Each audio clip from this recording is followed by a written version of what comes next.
Even in outer space, people are big polluters. Each dot on this map is an orbiting object, and most of it is orbital debris, says Boulder scientist Dan Baker. This can range from little chips of paint all the way up to spent rocket bodies.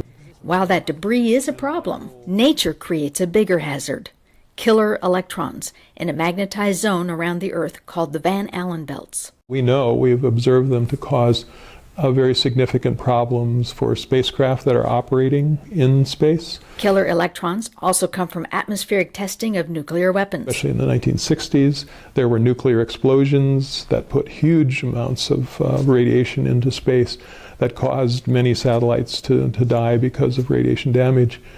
And if that were to happen today, we know that there are over 1,400 satellites operating in space around the Earth.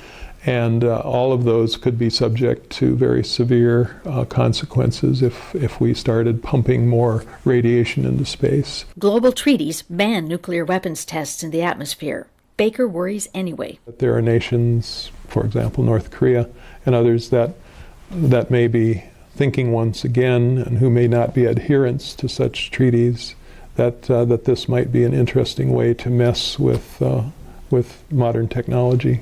To keep killer electrons from messing with modern spacecraft, scientists put heavy armor on satellites that spend time in the Van Allen belts. Lower orbiting spacecraft don't need that, because just below the Van Allen belts, the killer electrons abruptly stop. It's somewhat analogous to the shields up, Scotty, that Captain Kirk talked about in Star Trek. Recently, Baker's teams figured out what stops those killer electrons. It's radio transmissions the military sends way down to submarines. It turns out those radio waves also go way up. These waves act to sort of scatter and scrub the inner part of the Van Allen belts. Baker says this radio pollution is beneficial.